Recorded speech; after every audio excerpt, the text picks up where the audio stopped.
Todo lo que hacemos tiene un efecto en el cerebro. Daphne Bavillier.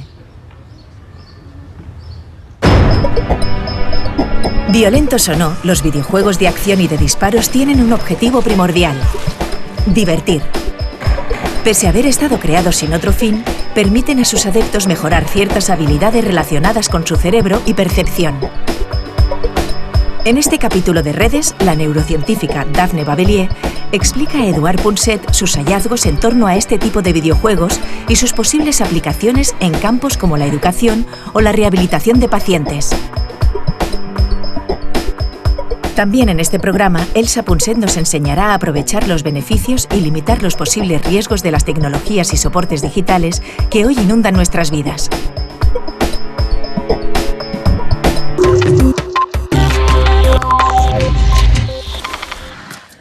Daphne, es fantástico saber, gracias a ti, que los que juegan a videojuegos obtienen mejores resultados que los que no juegan a videojuegos.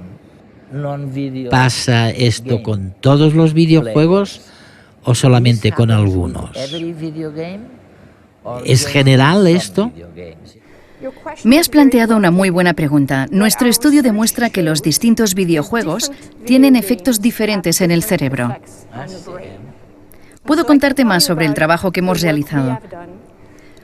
Los juegos que hemos analizado no son el tipo de juegos que creerías que son buenos para el cerebro.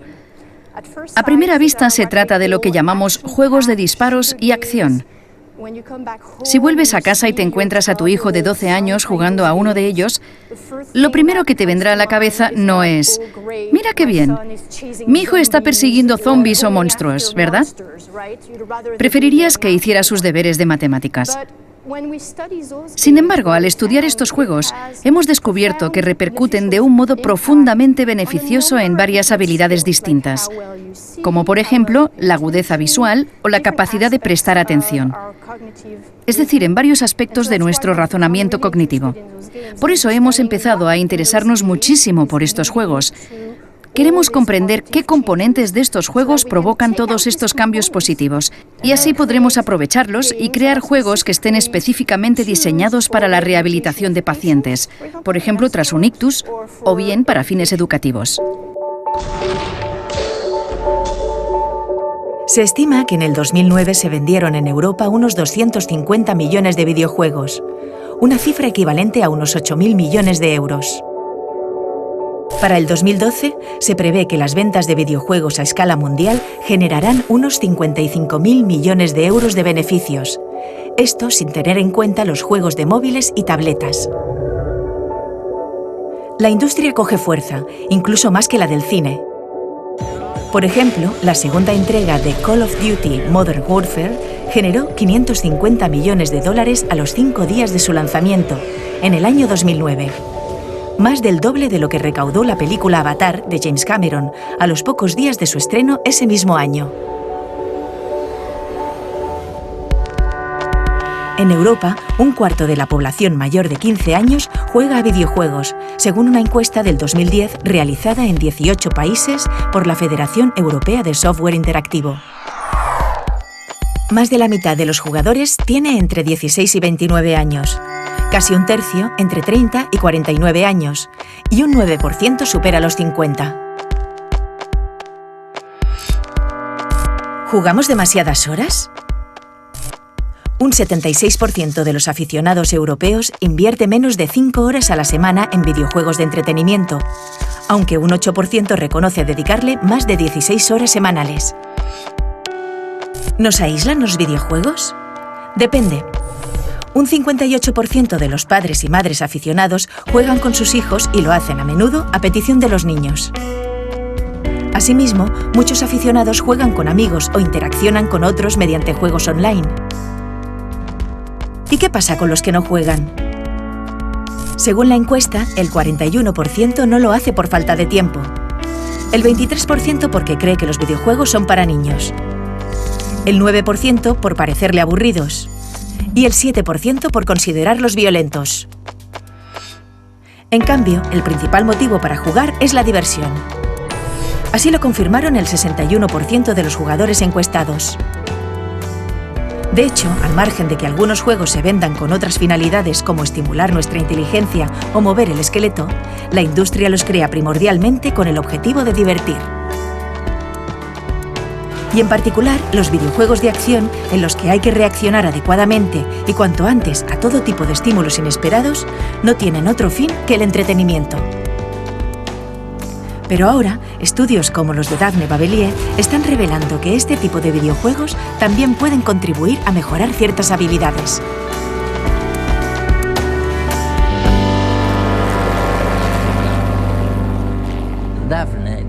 Daphne, hay algo que me preocupa a mí y a la mayoría de la gente. Me refiero a los juegos repletos de disparos y los juegos bélicos. Hubo uno en concreto llamado, creo, Call of Duty Black Ops, que salió hace un año y medio o así. Después de un solo mes de práctica, resulta que se había jugado durante 68.000 años en el mundo como conjunto. Vaya, resulta casi aterrador pensar en el impacto que un juego bélico como ese puede tener o tiene. ¿Es eso perjudicial? Como sabes, todo lo que hacemos tiene un efecto en el cerebro. Lo que comemos influye en el cerebro y, de hecho, la tecnología es un poco como la comida. Los distintos tipos de alimentos surten efectos diferentes. Comer chocolate no nos afecta igual que comer zanahorias. Con los videojuegos y las tecnologías pasa lo mismo. Por otro lado, planteas una cuestión que tiene que ver con la violencia. No sabemos si la violencia del juego es importante para los cambios positivos que se han observado, pero puedo darte un ejemplo de cómo utilizamos ahora estos juegos en pro de algo bueno. Descubrimos, durante nuestra investigación, que las personas que eligen jugar a este tipo de juegos tienen más agudeza visual. Ahora mismo corriges tu visión con gafas, ¿verdad? Es una manera de corregir la visión. Te aseguras de que la imagen que se envía a la parte posterior de la retina sea un poco más clara y corriges cualquier distorsión óptica de los ojos. Sin embargo, lo que hemos demostrado es que los juegos de acción, como por ejemplo Call of Duty, van un paso más allá. Consiguen entrenar la corteza visual y el resto del cerebro para mejorar la imagen y la información que se envía desde la parte posterior de los ojos al cerebro. Y los utilizamos, por ejemplo, para tratar pacientes con poca visión, pacientes que padecen ambliopía. También se denomina ojo vago. ¿Y esto quiere decir? Significa que el ojo es correcto y normal, pero sin embargo el cerebro, durante el desarrollo, ha recibido información inadecuada de uno de los ojos, ya sea por culpa de un glaucoma o de una desviación, y como consecuencia de las malas señales recibidas en fases tempranas del desarrollo. El cerebro ahora está mal configurado y el ojo que tenía problemas se ha ido debilitando cada vez más hasta que queda completamente anulado. El paciente pasa a tener un solo ojo funcional en lugar de dos. El caso es que ahora sabemos que se puede reentrenar a las personas para mejorar la visión del ojo amblíope, incluso en adultos. Ya sabes que hay un gran dogma en el campo de la neurociencia según el cual existe un periodo crítico para la visión. Y cuando finaliza, después de la adolescencia, ya no puede hacerse nada porque la plasticidad se ha perdido. Pero pese a eso, podemos recuperar la plasticidad, incluso en la edad adulta. He leído en algún lugar que decías que gracias a esto se puede, por ejemplo, detectar la letra pequeña que de otro modo no se vería, o que se puede definir la diferencia entre las tonalidades de gris, más gris, menos gris. Así que imagino que puede ser muy útil, pero de verdad que no importa si lo hacemos a través de videojuegos violentos o no violentos. ¿No tiene importancia en función de la violencia? No sabemos si la violencia es lo importante, pero sí sabemos que los juegos que funcionan mejor son los de disparos repletos de acción. En el laboratorio procedemos de la siguiente manera. Primero estudiamos a los que juegan a juegos de acción. y los comparamos con los que no juegan a este tipo de juegos. Las tareas que has mencionado son tareas que los científicos que estudian la visión utilizan en el laboratorio todo el rato, ¿sabes? Se trabaja con un conjunto de tareas algo extrañas, que no se utilizan en la vida diaria, pero que nos permiten medir exactamente la visión de los participantes. Tras estudiar a varias personas en el laboratorio, hemos demostrado que los que eligen jugar a juegos de acción consiguen mejores resultados que los que no. Pero eso no es todo. Nuestro objetivo es crear nuevas herramientas para rehabilitar a los pacientes o ayudar en la educación. Y debemos asegurarnos de poder trabajar con alguien como tú, que no juega a videojuegos, conseguir que juegue a videojuegos y mejorarle la visión. Por eso hacemos estudios de entrenamiento. Estudiamos a personas que normalmente no juegan a videojuegos. Les hacemos pruebas antes de empezar el experimento y luego les asignamos aleatoriamente a un grupo que debe jugar a juegos de acción y a otro grupo que debe jugar a un juego de control con otro tipo de dinámica de juego. Lo que vemos es que en los que han tenido que jugar a videojuegos de acción, como Call of Duty, Ellos aprenden. mejoran más la visión que los que han jugado a los juegos de control. Vamos a ponerte a prueba. Lee atentamente las siguientes palabras y pronuncia en voz alta el color con que están escritas.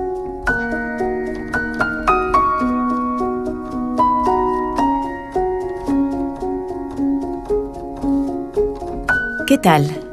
La respuesta correcta debería haber sido rojo, verde, negro y azul. ¿Lo has hecho bien? Otra prueba. Fíjate en estos 3 puntos azules. Intenta seguir la trayectoria de los 3 a la vez y no perderlos de vista.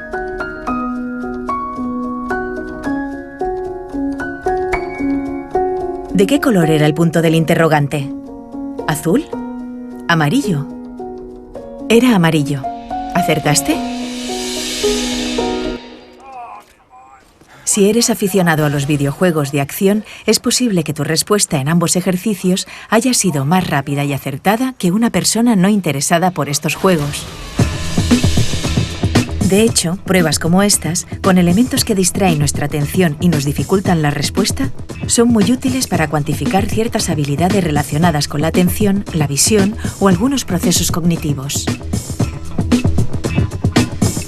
Mediante ejercicios similares, el equipo de Daphne Bavelier está constatando que estas habilidades pueden mejorar con los videojuegos de acción. Para ello, los científicos reclutan a voluntarios jóvenes, jugadores de videojuegos de acción y no jugadores. Los jugadores participan en un experimento basado en la práctica de estos videojuegos. Es decir, invierten unas pocas horas a la semana, durante algunas semanas, a matar zombies, perseguir extraterrestres o combatir contra todo enemigo viviente.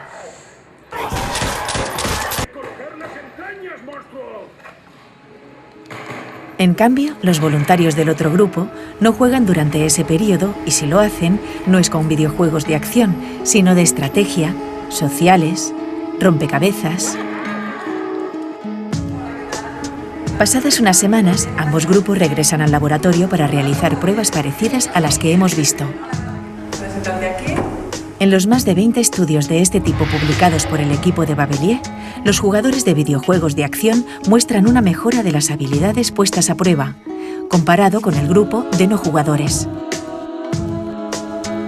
Así, los jugadores reaccionaron más deprisa a los estímulos y situaciones de conflicto.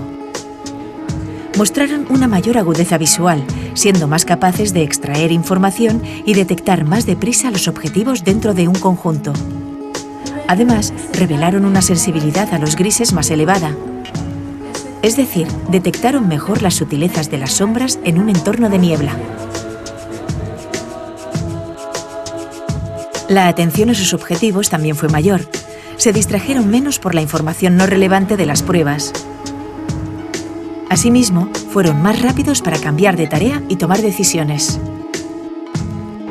Bavelier sostiene que estas mejoras podrían ir más allá de los videojuegos de acción y ser útiles en ciertas actividades de la vida cotidiana como conducir, o contribuir al aprendizaje y a la rehabilitación de ciertos pacientes. Una cosa que las madres comentan mucho es la multitarea, la realización de múltiples tareas simultáneamente. ¿Se puede mejorar este tipo de acción? ¿O quizá no tenga mucho que ver con los que juegan a videojuegos? ¿Pueden servir para mejorar estas capacidades? Los videojuegos modifican el cerebro. Una de las principales ventajas de los juegos de acción en las que siempre insistimos es que mejoran la visión, pero resulta que también modifican toda la red, todo el sistema de atención.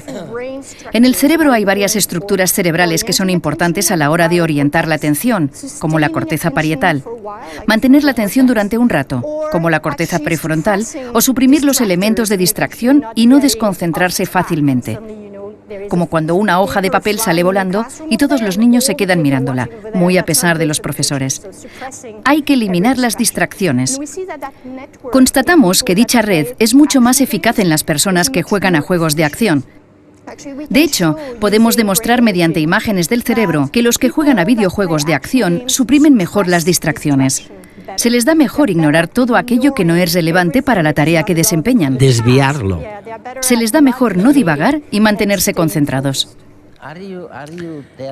¿Es verdad que depende del tipo de juegos a los que se juegue y que eso determinará la cantidad de información sensorial y la cantidad de atención que se puede prestar?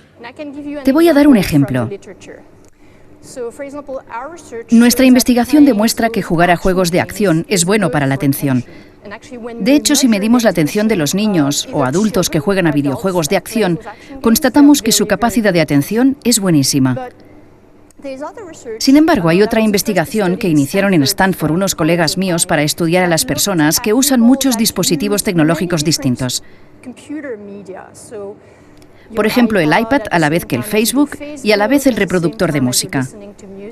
Los estudiantes recibían pequeños cuestionarios donde se les preguntaba: ¿usas muchos elementos multimedia a la vez o no? Y luego se formaban dos grupos, uno con los que afirmaban usarlos mucho y otro con los que no los utilizaban tanto. Después volvían a estudiar el control de la atención y el control ejecutivo. Pues bien, por mucho que los que utilizaban mucho la tecnología y realizaban múltiples tareas tecnológicas a la vez creyeran que tenían muy buena atención y muy buen control, resulta que los resultados que obtuvieron en las pruebas de laboratorio fueron pésimos. Por tanto, no hay nada puramente intuitivo que podamos saber sobre cómo afectará la tecnología al cerebro. Hay que ir al laboratorio y medirlo. Es la única manera de saberlo. Es fascinante, es increíble, ¿no? El darse cuenta de la importancia que los videojuegos tienen o pueden tener en la vida en general. ¿Cuáles crees que son las posibilidades de utilizar los videojuegos para la educación, para los sistemas educativos? Sabemos que lo mejor para aprender, la mejor manera de aprender, es asegurarse de que el que aprende lo haga a un nivel que siga resultándole estimulante, pero que le permita comprender lo que está pasando. Vygotsky, por ejemplo, acuñó la noción de zona de desarrollo próximo, que es la zona en la que el alumno debe encontrar interesante la tarea. Tiene que resultarle un poco difícil, pero no demasiado. Estás mencionando algo que creemos que es extremadamente importante. Me refiero a la mezcla entre entretenimiento y conocimiento. Llevo toda la vida enseñando y he descubierto al final del periodo de docencia que como no seas capaz de entretener a tus alumnos, no podrás enseñarles nada de nada. Entretenimiento y conocimiento van juntos. Deben querer aprender. Esa es la clave. Tal vez no sepan que quieren aprender, pero se comportarán de un modo en el que quieran aprender. No se trata de acumular muchas horas de práctica. El mejor factor determinante es lo que llamamos práctica deliberada, es decir, que el niño elija jugar al ajedrez en lugar de ir al cine con los amigos. Lo importante es que sea una elección por parte del que aprende, que prefiera esa actividad a otras actividades. Es realmente un aspecto fundamental de la motivación. Y los videojuegos son fantásticos. Como decías antes, atraen a muchas personas que quieren jugar. Imagínate que pudiéramos enseñarles matemáticas a los niños porque quisieran jugar. Porque quisieran jugar. ¿A qué sería maravilloso? Es algo en lo que realmente debemos trabajar y la tecnología nos abre muchas puertas para lograrlo.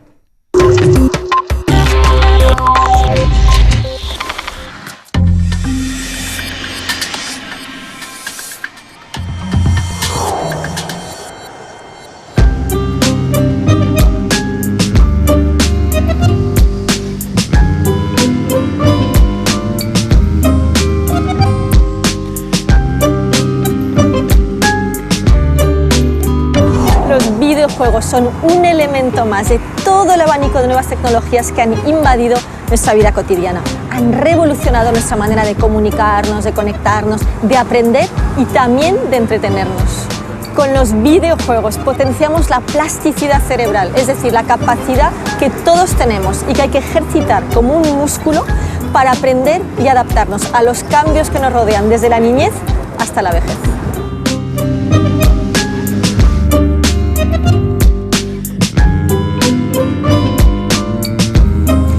Estas tecnologías están aquí para quedarse, así que ¿cómo podemos aprovechar sus posibles beneficios y limitar sus peligros? Sin duda, los más expuestos y familiarizados con las nuevas tecnologías son los más jóvenes, los que llamamos nativos digitales. Y a los adultos nos puede preocupar el impacto que esto tiene en sus vidas. Vamos a verlo.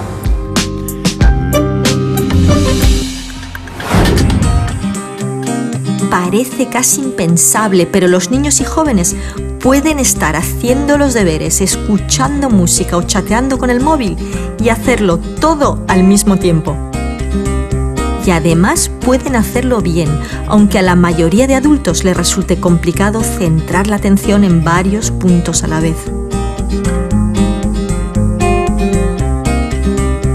Y es que sabemos que el uso inteligente de los ordenadores y videojuegos fomenta nuestra capacidad para hacer varias cosas al mismo tiempo.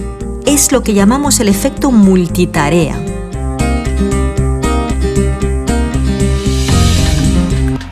¿Qué prefieres, helado o espinacas? En realidad, Internet y las nuevas tecnologías son como ese helado de espinacas. Te permiten unir los beneficios de las espinacas con el sabor tentador de un helado. Y es que podemos aprender cosas útiles disfrutando.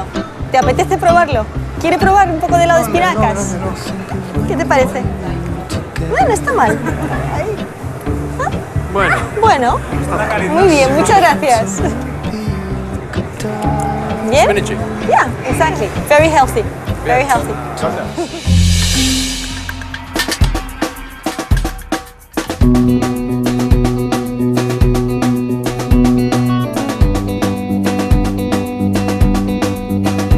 Estamos viendo algunas ventajas de las nuevas tecnologías, pero ¿conocéis sus posibles efectos negativos? ¿Sabéis cómo podemos evitarlos o compensarlos?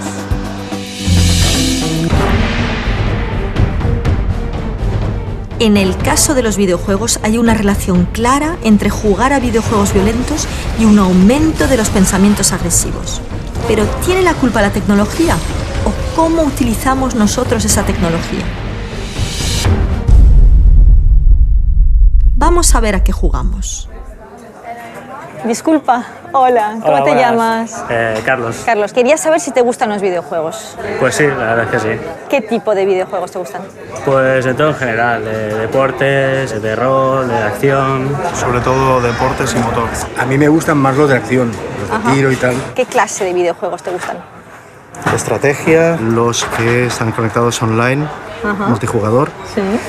Son mis preferidos. Pues de deporte, sobre todo el fútbol. Generalmente juego a fútbol. ¿Juegos violentos te gustan? No es que me gusten, pero me gusta jugar contra mis amigos porque hay esta competencia que a ver quién gana y quién no. Deportivos, de deportes.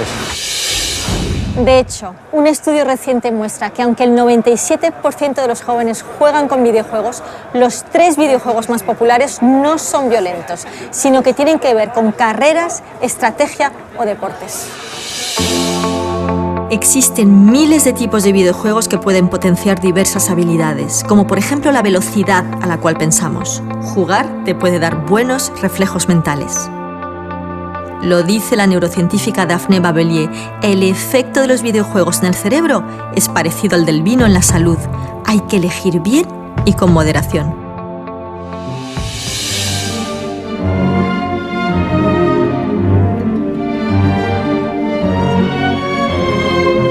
Otro peligro de un uso inadecuado de las nuevas tecnologías digitales es la falta de empatía. La empatía es nuestra extraordinaria capacidad de ponernos en la piel del otro, de sentirlo.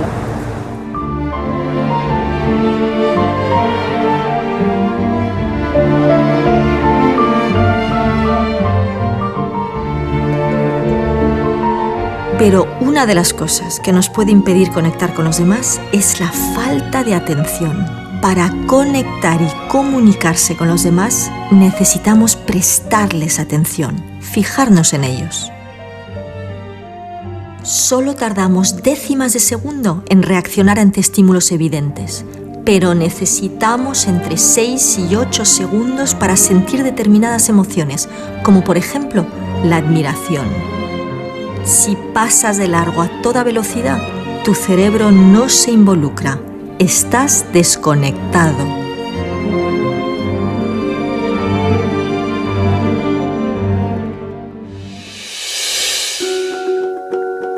La soledad es un sentir, un estado psicológico que tiene mucho que ver con cómo nos relacionamos con los demás.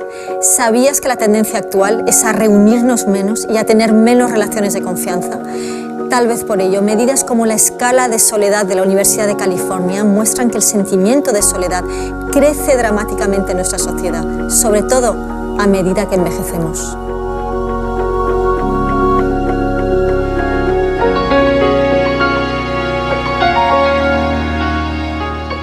Empecemos con algo básico.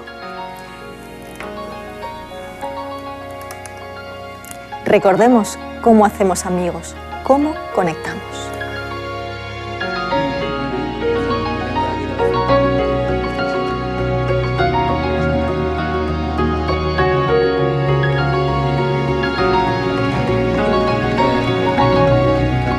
En resumen, hay que equilibrar el uso de las comunicaciones digitales con el contacto físico y emocional con los demás.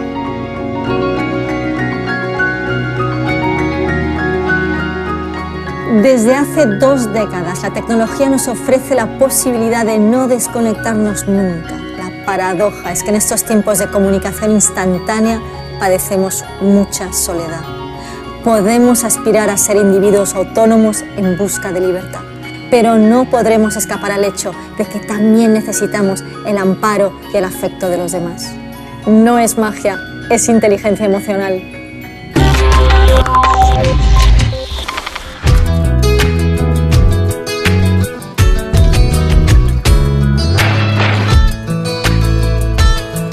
Me gustaría saber en qué parte del universo estamos.